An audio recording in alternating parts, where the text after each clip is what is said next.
All right, this your brother Issachar coming at you with another lesson. First off, I want to give all praises to Yahweh, Bahasham, Yahweh Shai, Bahasham, Rakakwadash.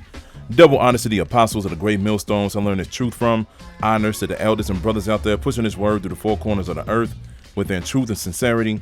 And shalom to the Aquat that's listening and learning. Today's video is going to be entitled, She Doesn't Want Her Son Dating Black Women. All right, it's going to be entitled, She Doesn't Want Her Son Dating Black Women. Now I got aspired to do this lesson because of this video that I'm getting ready to play for you all. And within this video, you're going to hear her speak right here. All right. And she's going to talk about her experience when she took her children to Six Flags. I believe she said she was in a Bay Area. All right. And she said she was in the park. They were enjoying themselves for a short time. And then after that, she pretty much just saw all hell break loose. She saw all of these young black girls, all right, probably no older than maybe 10, 11, 12, something like that. And she said she just saw all kinds of these little girls just running around the park with no supervision, no order, no nothing, man. They just running around the park going crazy. She's going to talk about how all kind of fights was breaking out, all the arguments was happening. She's going to talk about how when they was getting into arguments, one of the little girls was like, that's why your boyfriend's private part is this small and everything like that. All kind of shit, man. And she like, what do you know about any of this? She was like, you only like 12, 13 years old. And she's going to talk about how it's because of these single moms that's out here. All right. She's going to go through how, you know, you really don't see this too much when it comes to the Latinos, white people, so forth and so on. It's always just the black women. And she was like, look, I fully understand why a lot of these men are starting to leave us alone. She's going to say all of this within the video, man. And we've been, you know, told about this starting with our apostles. They've been telling us and giving us the warning when it comes to the so-called black women, because they are the worst when it comes to any of the women that's out here, man. And we, you know, they kept saying, starting with the apostles on down, they kept giving us the warning. They're like, man, stay away from them, man. Now, if you come across a so-called black woman and she's all right, you know, she's giving off good vibes, she's actually taking care of business, she's not giving you any trouble, you know, you can feel it out a little bit. You can tell that somebody's sincere, somebody that's going to be there for you, so forth and so on. Ain't nothing wrong with that. But at the end of the day, though, the majority of them out here are foul, man. They're foul.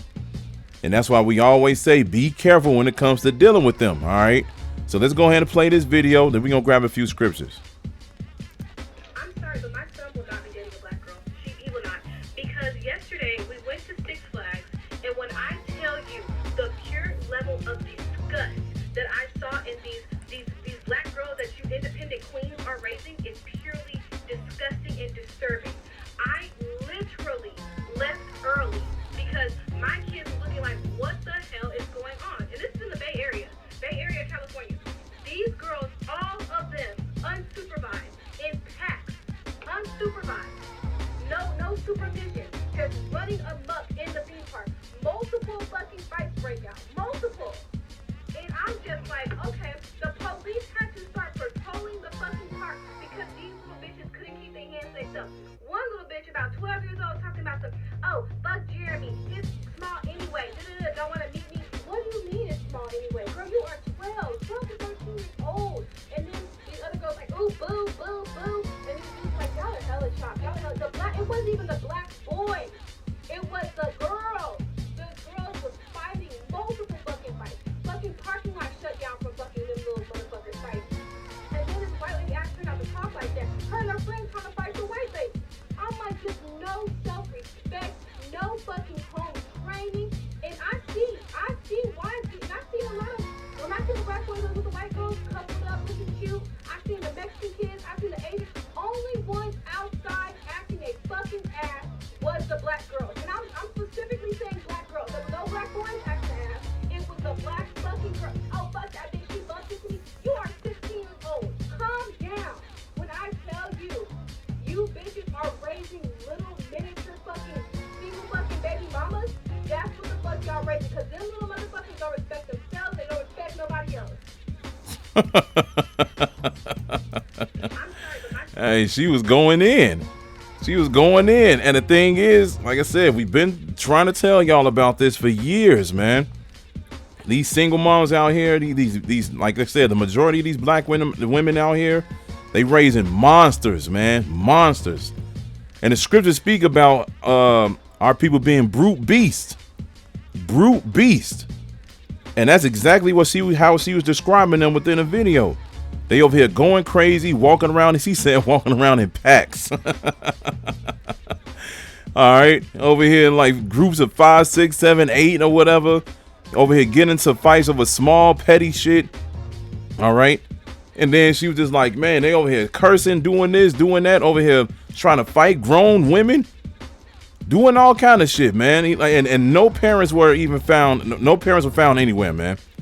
Of course, you already know the father wasn't there, but you know, the single mothers wasn't there. Nobody was there to actually calm them down, get them in order or anything. She said the police had to come in to patrol the park, man.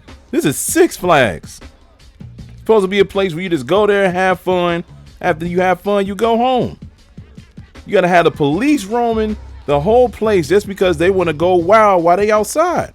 And you already know where they learned that from. Let's get Ezekiel chapter 16 and go to verse 44. It says, behold, everyone that uses proverbs shall use this proverb against thee, saying, as is the mother, so is her daughter. All right. Because the thing is, these single mothers out here, these wild brute beast demon mothers that's out here, man, they're going to act a certain way. They're going to portray a certain behavior. And then their daughter is pretty much going to soak in everything that they're doing. They pretty much going to mimic everything that her mother is doing because they looking at her as the leader. They looking at her as the one to be, as the example. So, I mean, anything that they see their mother doing and she getting away with it, guess what? They gonna do it. They gonna learn from her, and they gonna turn out even worse. And it started with them early, man. Like I said, 12, 13, 14, 15, 16 years old, man, super young, out here going crazy because they don't have the correct supervision.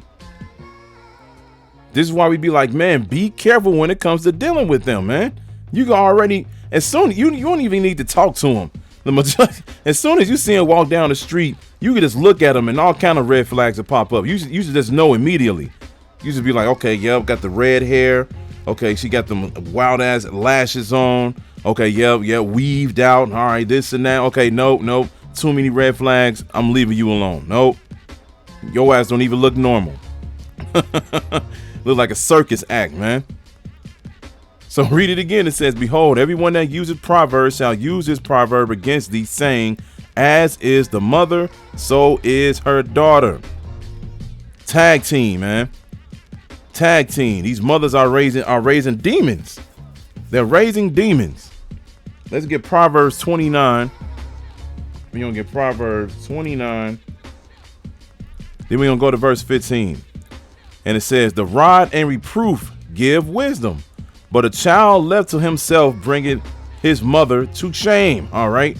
Read it again. It says, the rod and reproof give wisdom, but a child left to himself bringeth his mother to shame. All right. Mother to shame.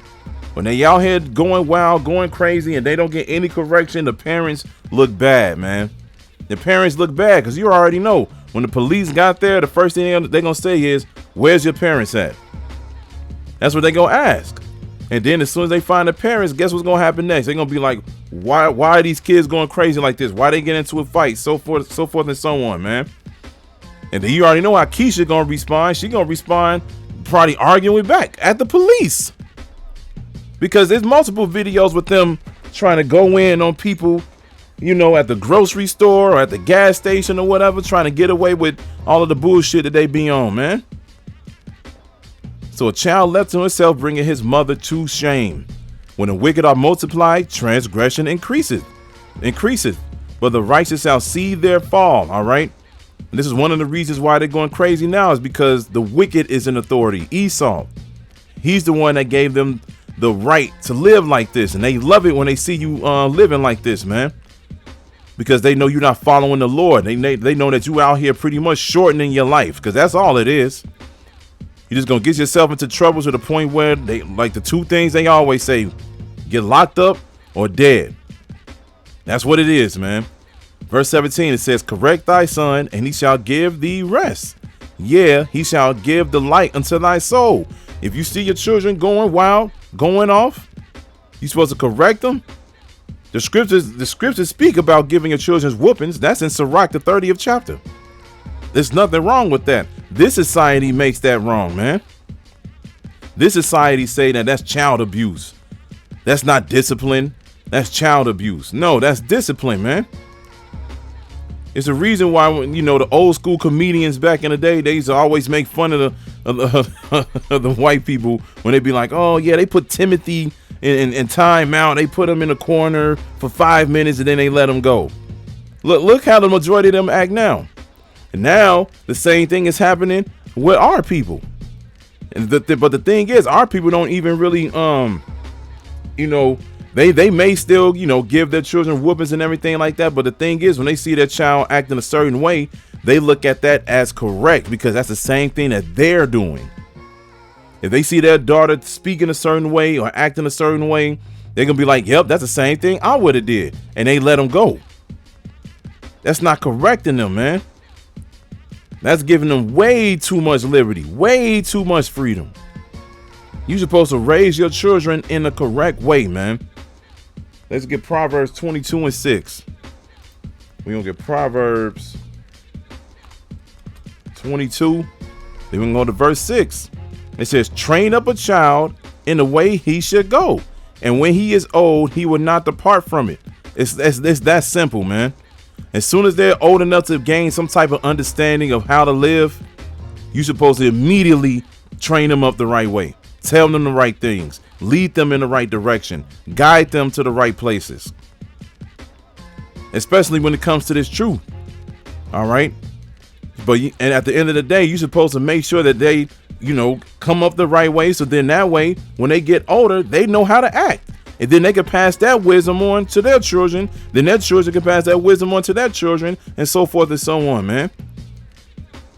But that's not happening right now, man. The majority of these parents out here, these single mothers, they letting their children grow up on them by themselves. They let them go outside and do whatever. They come in late. They don't know what they've been getting into or whatever. They going live on Facebook and everything because the majority of these kids got phones now. They don't know who they talking to, so forth and so on, man. And then as soon as something happened, now they want to start crying and, you know, go live and post little posts on Facebook and Twitter and Instagram like that saying, oh, I wish this didn't happen and everything like that. Where were you at from the beginning? If you were there from the beginning doing what you were supposed to do by guiding them and leading them the right way, none of this would have went down, man. But these single mothers out here, man, these single mothers and these ghetto assholes. Gotta say it like that, man. These ghetto assholes, they gone, man. They done for. They leading them astray. They letting their little children just go straight to the trash, man. On some Tupac shit. But let's get Psalms 44. We're going to get Psalms 44 and then go to verse 14. It says, thou makest us a byword among the heathen, a shaking of the head among the people. When the majority of this world when they think about black people, they don't think about the sophisticated ones. They don't think about the ones that's actually trying to get their life together. They don't think about the ones that's not in the streets. They don't think about them first. They think about the ones that they show on BET. They think about them first because that's what's pushed in front of them the most. When you turn on the TV and everything like that, that stereotype of the way that black people act is pushed in first and foremost, man. It's pushed to the forefront. So when real life situations like the one she was just talking about happens, they just put two and two together. They be like, yeah, these niggers are out of order. But we the same way too. We'll look at our own people and be like, yeah, these niggas out of order. They are shaking of the head among the people. When people look at us as a whole, they look at them and they shake their head. They be like, God damn, man. But of course, it's not just our people. You know, the whole world is going crazy, but one of the main stories that's always coming up is these so-called black women, man. They out of order. They are out of order. We're going to get one last scripture to close it out. We're going to get Isaiah 32. Go to verse 9. It says, rise up, you women that are at ease. Hear my voice, you careless daughters. Give ear unto my speech. Many days and years shall you be troubled, ye careless women. For the vengeance shall fail, the gathering shall not come. Tremble, you women that are at ease. Be troubled, ye careless ones. Strip you and make you bare, and gird sackcloth upon your loins. All right. These single mothers, these ghetto broads, these child support hustlers, all of them, man. Y'all careless. You all are careless, and you all are cruel. Like it says in the book of Lamentations, the 4th chapter, you're cruel towards your children. And that's one of the reasons why they grow up the way that they are now, because of the way that you treat them. So guess what? The Most High said, look, put sackcloth upon your loins, strip you and make you bare. He said, rise and hear my voice. You better get it together, man. Because the Most High, he not about to play around, man. When the Most High finally allows this place to go down and the button is finally pushed, the main people that you're going to see get caught out here the most are the women. There's more women than men in the world. And then after that, the majority of these women are not going to have any protection, man. They're going to be out here, and guess what? They're going to have to live up to that personality that they have. A lot of them got that deep ass voice. A lot of them go outside yelling, ready to fight, ready to scrap and everything like that. You keep that same energy. Keep that same energy. Because when real shit go down, you're going to see that you're nothing more than just a woman, man. And you're going to realize that you're going to need that protection. You're going to realize that you need the Lord. You're going to realize you should have been living the way that you were supposed to. You're going to realize that you should have been raising your children the way that you were supposed to, man. All of this is going to come back on you, and it's not going to be pretty. So at the end of the day, hey, the apostles been said it. The apostles and down to the elders and down to the brothers on down. They warned us. They've been warning us for years. They said, stay away. You see it right here, right? Stay away, man. Stay away. Be careful. If you, like I said, if you meet somebody and they seem like they may be legit, there's nothing wrong with taking a chance, but understand what I'm saying. You taking a chance. But just making jokes, but because not all of them are bad. I know a few of them right now that's actually pretty cool. Not all of them are bad, but the majority of them are just done for, man. So just be careful, because when you even got Eve herself saying like, okay, yeah, I don't want my son dealing with y'all, there's a problem. There's a problem. So be careful who you speaking to, and majority of the time, just stay away. Just stay away. So I hope this is edifying. So with that, I'm going to say, call Halayim Yahweh, Bahasham, Yahweh Shai, Bahasham, Rachaa Quadash. Double honors to the apostles of the great millstones I learned this truth from. Honors to the elders and brothers out there pushing this word through the four corners of the earth with their truth and sincerity. And shalom to the Akwat that's listening and learning. And Yahweh Ratazah, I'll be back with another lesson. Keep pushing, Yasharala. Keep pushing. We almost out of here. Shalom.